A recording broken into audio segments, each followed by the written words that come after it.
Hello, hello, it's Julie Davison from juliedavison.com. Welcome to my 12 Days of Christmas in July video series. I am sharing a brand new project idea every single day for 12 days as we unbox the gifts in the 12 Days of Christmas in July gift box. I'm so glad that you are here. If you received a 12 Days of Christmas gift box and you haven't opened your gifts yet, then you might want to hold off on watching this video because I'm about to spoil not only day 2, but I also am going to spoil what is inside the bonus gift. Every time I do a 12 days in Christmas, 12 days of Christmas, both in July and in December, I always include an extra gift for me. So you get 12 wrapped gifts that are numbered, and then you get a bonus gift. In the past, I've done a Stampin' Up mug with some cocoa in it. I'm trying to think what else we have done. Oh, we did a little glue holder one year with a little thing of glue in it. That was kind of fun. And so I've got a brand new gift that I'm excited to unveil. Are you guys excited to see what's inside? I do have a waiting list if you're interested in receiving a box this year. Waiting to hear back from somebody who hasn't paid yet, so I might have an extra box. So use the link in the video description, tinyurl.com/JulieGiftBox. And if you're interested, I'll be doing this again in December for the actual 12 Days of Christmas. It's just so much fun to have a curated gift box with some gifts to unwrap every day, whether it's the middle of July to celebrate Christmas in July, kind of like an extended birthday celebration, really, because, you know, my birthday was recent. But also just to have something fun. I always loved celebrating Christmas in July. As a kid, I would get out my small Christmas tree that I used to put up in my room, and I'd put it up in the living room and decorate it, and I would get a little gift for everybody. And you know, I love Christmas cookies too, so I think Christmas cookies any time of year sounds fabulous. What are some of your favorite parts of celebrating Christmas, and how can we celebrate right now in the middle of the crazy hot summer?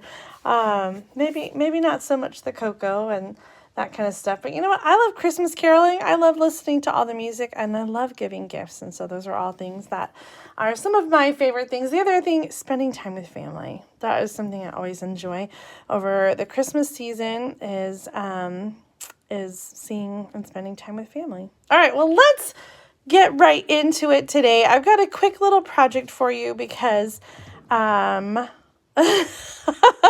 still recovering from coming home yesterday from vacation. But I think it's kind of fun, and it uses the gift today, and so we're going to do it. So I think first I'm going to open up day 2 gift. Okay, you guys ready?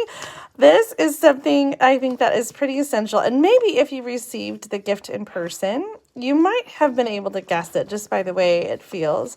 I used a small envelope to package this up. And what's inside is a Stampin' Up bone folder. Oh my gosh, I have to tell you, maybe I should post the video.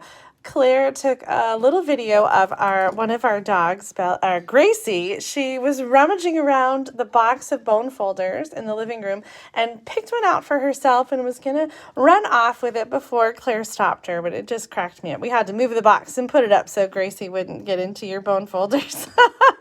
She did not take a bite out of anything, so they are all bite-free, and just such a great tool to have. In fact, I have many. I have some that have my name on them that were personalized for different events. This one's just got my initials on it, a little inky. There's one, I might have given it away. Nope, here it is. This one's got a story. This was probably my first bone folder. And a long time ago, the kids were playing with their kitchen stuff, and I was trying to do some stamping, and somebody came to me and said, "Mom, help me, the apple is stuck in the cup." So it was a little plastic apple from the kitchen set stuck in a little plastic cup from the kitchen set. And so I took my bone folder and I tried to pry the plastic apple out of the plastic cup, but apparently the plastic apple won because it broke the tip of my bone folder. And so I've had it ever since, and I still use it because it still has a nice little straight edge. So we have a progression here of bone folders over the years. And like I said, it's always good to have several. I have them in different cups around my stamp room because they are the thing that kind of gets lost. The thing that kind of gets lost under everything else on the stamp table. So it's good to have another one. So even if you have one, I don't think it's a bad thing to have another one. And to help you keep track of all of those things on your desk, here is my special bonus gift. I use the Very Merry or So Very Merry stamp set, a new online exclusive stamp set, to create the tag. And then inside, oh, I'm so excited about this. Inside is something that will help to keep you organized on your stamp table. It is a little, I guess for lack of a better word, like a pencil cup. So it's a little caddy for tools and pens for your desk, including the bone folder, so you can keep that nice and handy. You can stick your adhesive in here, your scissors in here, your plastic spoon. Why on earth do you have a plastic spoon in your stamp room, Julie? Well, I've shown you before, but sometimes I use it to move the ink on really juicy ink pads. Isn't that fun? I just love this. I had this custom made with the logo that I created. Life is better when you're stamping. I only made a limited number for the 12 Days of Christmas gift box, so I hope you enjoy this very customized gift. I saved one out for myself to have on my desk, so I'm kind of excited about that. All right, well, let's make a card with the bone folder. The bone folder is great for creasing designer paper, for creasing cardstock. When you're making a fun fold, sometimes you really need to have a nice good crease, and so that's what I use my bone folder for. There was a recent Sunday stamping video, and Mom and I were both using the bone folder a lot, and it was kind of funny. I'll have to see if I can find that one.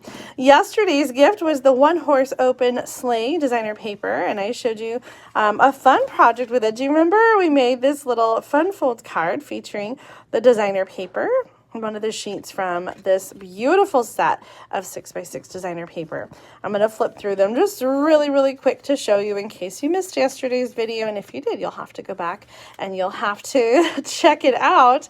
But I love this paper for its storybook illustration style. And this is one in particular that I found sort of challenging. And I think this project is going to be the perfect way to use this fun pattern. So what I want to do is something I've shared before, and you may have seen it, but it's always good to revisit some of your favorite things.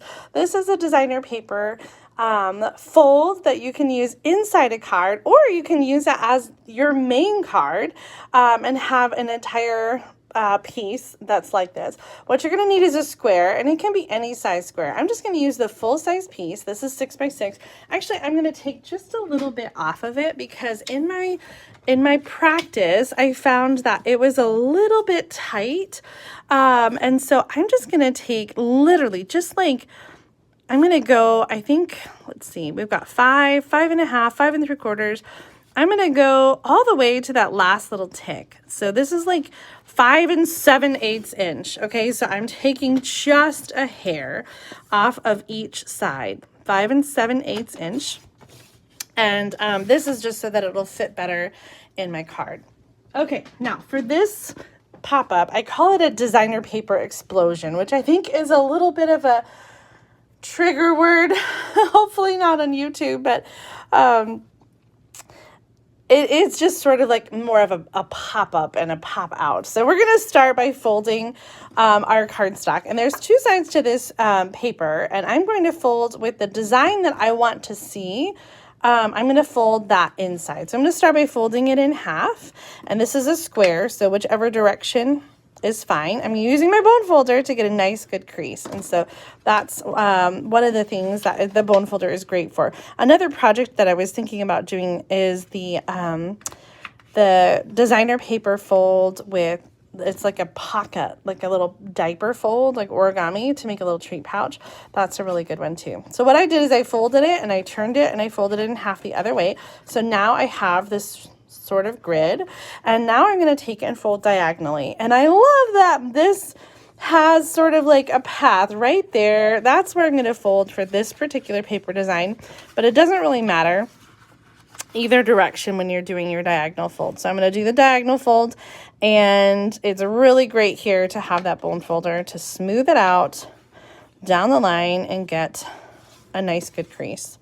Okay, so now I have 2 square folds and I have a diagonal fold. And for this card, I'm going to take those diagonals and I'm going to kind of smush them to close in the middle. And I get this sort of collapse of the designer paper. And I'm going to use that bone folder again just to make sure I got nice good creases. And the result is this piece that opens up, and you have kind of this, I don't want to say the E word, this pop-up of designer paper. So like I said, you can use this as an entire card. It could be a fun little gift tag. You can decorate the front, you can tie some ribbon around it, and they open it up, and it can stand alone as it is, or you can put it inside a card. So here's the card that we made yesterday, and we already have a lot going on, so we're not going to add it to this card. But I also showed you another card that I made with the same designer paper. In fact, we made this one in a Thursday night stamp therapy where I added the frosted window kind of border. So you can sort of see the difference here. Here's the clean designer paper, and here's the frosted window designer paper. And I thought this card, which I already had made, would be a good option to add this little pop-up to. So I'm going to do that inside this card. And so we're going to add the designer paper so that when you open the card, you get this pop-up and that paper kind of just pops out. So to add this, we're going to put some adhesive. Oh, it's in my new holder. I reached for the normal place and it wasn't in there. We're going to put some regular adhesive in here, and we're just going to cover this part. And so I'm going to put it right here in the center, and I want it to be just inside the fold line. And this is why I trimmed a little bit off, because I found the 6x6 when it was folded like this in a diamond that it came out just a little bit there. And so I wanted to make sure that it is completely inside the card. So I've lined it up top to bottom. I'm going to take and I'm going to close the card, and it's going to stick to the top like that. Okay, now we're going to put adhesive on the other side. And we're going to do the same thing. We're just going to close the card, give it a little back rub to connect those two pieces. And now when we open the card, we've got that designer paper pop out. And it's so perfect. I love this designer paper piece. I kind of felt a little stumped by it because it's such an interesting angle and perspective, right? We're sort of looking down from above. And so I think that helps in this situation to have this sort of be at a diagonal, because it doesn't really matter. It still looks like we're looking out from above. So I've got some pre-cut pieces here that we're going to do some stamping on. So the Night of Navy cardstock is 2 3/4 by 2 3/4, and the basic white is 2 1/2 by 2 1/2. And then I wasn't sure how I wanted to use these, but I did cut some of the hills that are part of the horse and sleigh die set, and I'm not sure if I want to use them, but I did get out the stamps, the little bunny and the tracks, and I thought it would be cute to add the bunny, and maybe we'll forego the designer paper, but I just wanted to kind of have the bunny in here. Again, this is going to go at a diagonal, so I'm making sure that I'm stamping it that way as well. And, you know, I thought this was snow the first time I saw it. And when I did this Sunday stamping video, whoa, with Mom, she told me they were bunny tracks. And I thought, of course they are. You can see them right here in the designer paper. And so I'm just going to add some bunny tracks across the paper.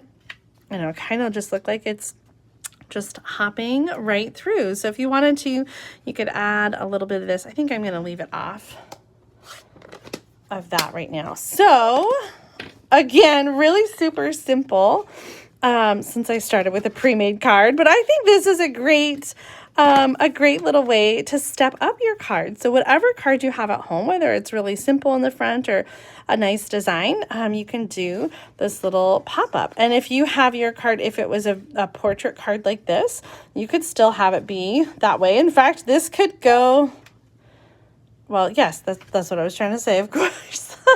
I'm like, oh, this could be a portrait card, but it's already a landscape card, so it can't. But I'm saying it could be, and I think that it would look normal here, the way the trees are as well with this designer paper. But of course, you can use any designer paper for this at home. So I challenge you this afternoon, take out a card that you've already made and use a 6x6 piece of designer paper, or trim it down just a little bit, 5 7/8 by 5 7/8, and add a little pop-up into a card that you've already created.